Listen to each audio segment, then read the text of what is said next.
Assalamualaikum warahmatullahi wabarakatuh. Selamat pagi. Yang saya hormati Bapak Jen Amori, Magister Pendidikan, dosen pengampu mata kuliah Filsafat Pendidikan semester 3A, dan teman-teman sekalian yang sedang menonton video presentasi saya hari ini. Saya, Lulu Ajilantami dengan ujung NIM 001 akan membahas sebuah konsep pendidikan yang menarik dan relevan dengan perkembangan dunia saat ini, yaitu pemikiran tokoh-tokoh pendidikan dalam aliran filsafat naturalisme. Dalam era di mana metode pembelajaran semakin berkembang, pendekatan naturalisme menawarkan gagasan belajar di alam yang menyegarkan, membebaskan, dan juga melibatkan siswa. Ini adalah pendekatan yang tidak hanya memanfaatkan alam sebagai ruang kelas, tetapi juga mendorong interaksi yang lebih bermakna antara guru dan siswa. Mari kita eksplorasi bagaimana para tokoh-tokoh filosof dunia mengenai aliran naturalisme ini. Dan hal yang pertama yang akan saya bahas di sini adalah pengertian filsafat naturalisme. Naturalisme berasal dari kata natural, alami, dan isme, paham, yang secara keseluruhan berarti paham alami. Nah, filosofi ini menekankan bahwa manusia terlahir dengan kecenderungan atau sifat yang baik secara alami, tanpa pembawaan buruk sejak lahir. Naturalisme mengacu pada hukum alam dan realitas fisik, di mana segala sesuatu yang terjadi menurut kodrat atau sifat alaminya sendiri, yaitu mengakui nature sebagai keseluruhan realitas mencakup dunia fisik hingga fenomena ruang dan waktu. Filsafat naturalisme adalah pandangan yang menganggap alam sebagai keseluruhan realita yang ada. Dalam aliran ini, manusia dipandang secara alami memiliki kecenderungan atau membawa pembawaan baik dan tidak ada yang terlahir dengan sifat buruk. Naturalisme menekankan bahwa semua yang terjadi di dunia ini berjalan sesuai dengan hukum alam tanpa adanya campur tangan kekuatan supranatural. Dengan kata lain, dunia dan segala peristiwa di dalamnya dijelaskan berdasarkan fenomena yang bisa dipahami melalui ilmu pengetahuan alam. Yang kedua, yaitu kita akan membahas mengenai sejarah perkembangan filsafat naturalisme. Filsafat naturalisme muncul pada abad ke-17 dan berkembang pesat di abad ke-18, khususnya di bidang sains. Aliran ini mengutamakan pengetahuan yang diperoleh melalui pengalaman dan pengamatan indera manusia. Tokoh utamanya adalah Jean-Jacques Rousseau, seorang filsuf Prancis yang percaya bahwa setiap anak lahir dengan pembawaan baik. Namun sifat tersebut bisa rusak oleh pengaruh lingkungan dan pendidikan yang tidak tepat. Oleh karena itu, naturalisme sering disebut negativisme. Naturalisme memiliki 3 prinsip utama dalam proses pembelajaran, di mana yang pertama, anak belajar dari pengalaman mereka sendiri, dan pembelajaran terjadi secara alami melalui interaksi antara pengalaman dan pertumbuhan mereka. Yang kedua, pendidik bertindak sebagai fasilitator yang menyediakan lingkungan belajar menyenangkan, mendorong anak agar berpikir positif dan membimbing mereka saat mereka diperlukan tanpa mengganggu proses alami anak. Kemudian yang ketiga, yaitu program pendidikan harus sesuai dengan minat dan bakat anak yang memberi mereka kebebasan menciptakan lingkungan belajar mereka sendiri. Fokus pedasentris dalam hal ini yaitu berfokus pada proses pembelajaran berpusat pada kemampuan anak dengan strategi yang menekankan peran aktif mereka. Lalu dukungan filosofis ini didukung oleh realisme, empirisme, dan rasionalisme. Realisme dipandang sebagai cabang dari naturalisme, berbagai pandangan bahwa nilai estetis dan etis diperoleh dari alam. Selanjutnya, kita akan membahas mengenai tokoh-tokoh yang menganut aliran filsafat naturalisme. Ada beberapa tokoh yang menganut aliran filsafat naturalisme, adapun beberapa tokoh-tokoh tersebut serta pandangannya antara lain. Yang pertama itu ada Plato 427 sampai 347 sebelum Masehi. Meskipun Plato tidak secara langsung dianggap sebagai tokoh aliran naturalisme, pandangan filosofisnya tetap berkaitan dengan perdebatan soal realitas yang mempengaruhi pemikiran kemudian. Plato memperkenalkan 2 dunia yang terpisah, yaitu dunia materi yang dapat kita lihat dan alami, dan dunia rohani atau dunia ide atau eidos yang hanya bisa dipahami melalui pemikiran mendalam. Eidos ini mengacu pada bentuk-bentuk ideal yang tidak berubah dan sempurna, seperti konsep keindahan atau kebaikan yang sejati. Dunia materi yang kita alami ini hanyalah bayangan atau tiruan dari dunia eidos ini.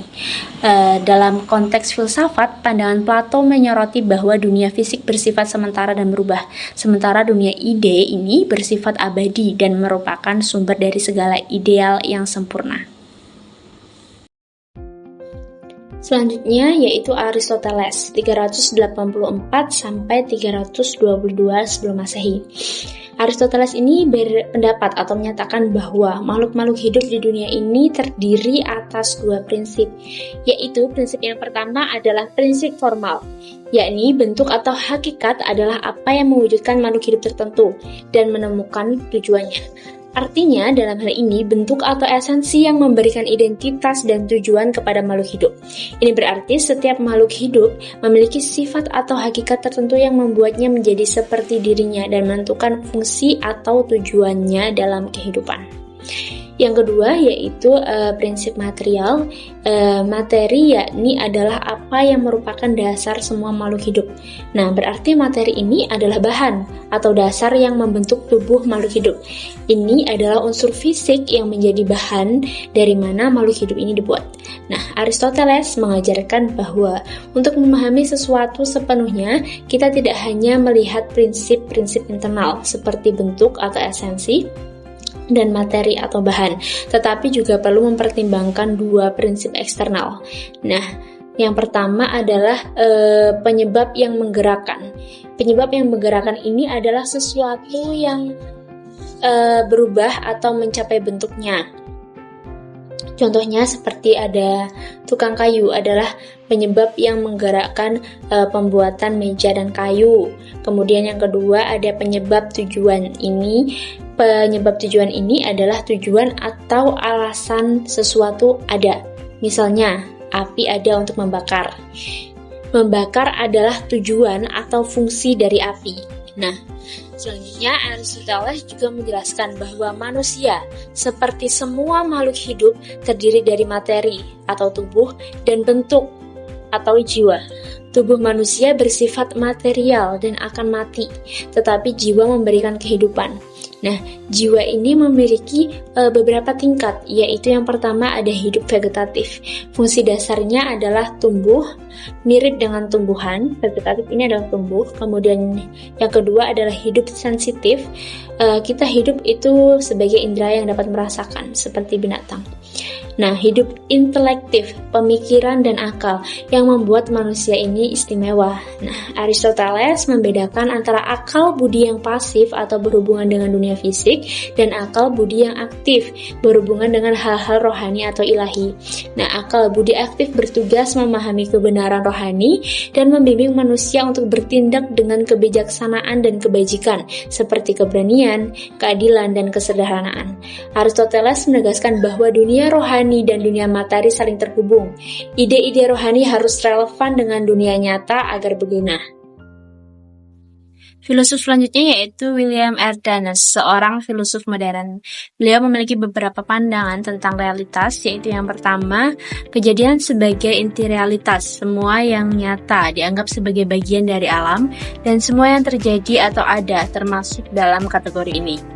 Yang kedua, keberadaan yang nyata dimaksudkan yaitu sesuatu hanya dianggap benar-benar ada jika dapat eksis dalam ruang dan waktu serta bisa dianalisis menggunakan metode ilmu alam.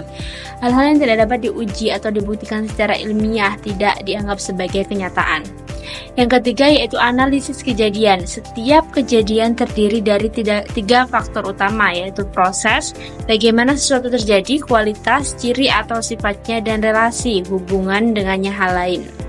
Kemudian yang keempat yaitu ilmu mempelajari hakikat realitas. Semua aspek termasuk rohani dan pribadi dan dapat dijelaskan berdasarkan proses, kualitas, dan hubungan yang terjadi di alam. Yang terakhir, yang kelima yaitu pengetahuan. Ini adalah memahami sesuatu, yaitu berarti mengerti bagaimana kejadian-kejadian yang terjadi ini saling terkait, termasuk mengenai ciri-ciri, struktur, sebab, dan akibatnya. Dengan ini kita memahami kenyataannya secara lengkap. Slide selanjutnya yaitu mengenai pandangan filsafat naturalisme terhadap pendidikan. Hal ini menekankan bahwa pendidikan harus selaras dengan perkembangan alami manusia. Mengapa? Karena manusia memiliki kemampuan berpikir yang membedakannya dari makhluk lain. Dan pendidikan ini bertujuan untuk mengembangkan intelektual dan moral manusia serta spiritual seseorang, agar manusia tumbuh menjadi seorang yang bijaksana. Nah, menurut filsafat ini, Orang tua adalah guru pertama dan terbaik bagi anak-anak, dan pendidikan harus dimulai sejak dini, bahkan sebelum sekolah formal. Sekolah tetap penting karena belajar adalah proses alami, dan juga tentu saja mengajar juga dipandang sebagai bagian dari proses tersebut. Guru menurut naturalisme tidak hanya mengajarkan materi pelajaran, tetapi juga mengajar murid secara holistik. Nah, Herbert Spencer adalah salah satu tokoh filsafat ini, merumuskan 5 tujuan pendidikan. Yang pertama, pendidikan harus memenuhi kebutuhan hidup. Yang kedua, pendidikan harus meningkatkan kemampuan seorang anak. Ketiga, pendidikan harus mampu menjaga hubungan sosial dan politik. Keempat, pendidikan harus bisa membantu menikmati waktu luang. Kelima, melindungi dan memelihara kesehatan diri. Nah, Spencer juga menetapkan 7 prinsip pendidikan naturalisme. Yang pertama, pendidikan harus menyesuaikan diri dengan alam. Yang kedua, proses belajar harus menyenangkan. Yang ketiga, anak harus belajar secara spontan dan alami. Yang keempat, memperbanyak pengetahuan ilmiah. Yang kelima, pendidikan harus mengembangkan fisik atau otak seorang anak. Yang keempat, mengajar adalah seni, dan guru harus bisa memberi waktu bagi anak untuk memahami materi-materi yang diajarkan. 7. Metode pengajaran harus induktif, dan hukuman harus alami dan simpatik, bukan dengan cara kekerasan. Yang terakhir, kita akan membahas mengenai implikasi filsafat naturalisme dalam pendidikan, yang mendorong model pembelajaran yang memanfaatkan alam sebagai tempat dan sumber belajar. Pendidikan tidak hanya dilakukan di dalam kelas, tentunya, tetapi lebih sering juga di alam terbuka. Pendidikan di alam memberikan pengalaman yang menyenangkan dan mendorong siswa untuk mengeksplorasi sumber daya alam dengan cara yang bermanfaat. Nah, Bobby De Porter dalam konsep quantum learning menekankan pentingnya menciptakan lingkungan belajar yang optimal, baik secara fisik maupun emosional. Salah satu contoh penerapannya adalah program Supercamp, di mana siswa belajar langsung dari pengalaman di alam, bebas mengamati, berdiskusi, dan juga memecahkan masalah dengan bantuan guru yang bertindak.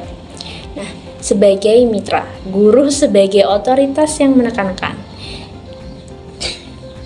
Kemudian, model ini juga terbukti lebih efektif dibandingkan pendidikan konvensional di kelas. Kenapa? Karena ini akan membangun hubungan emosional yang akrab antara guru dengan siswa, menciptakan suasana belajar yang kondusif, dan mendorong siswa untuk ikut berpartisipasi aktif. Nah, implikasi naturalisme juga terlihat di bidang lain seperti kedokteran, di mana semakin banyak orang beralih ke pengobatan alami untuk menghindari efek samping obat kimia. Kesimpulan yang dapat kita ambil dalam pembelajaran kali ini yaitu adalah filsafat naturalisme yang dicetuskan oleh J.J. Ross berpendapat bahwa manusia lahir dengan pembawaan baik dan menekankan pentingnya peran keluarga dalam pendidikan.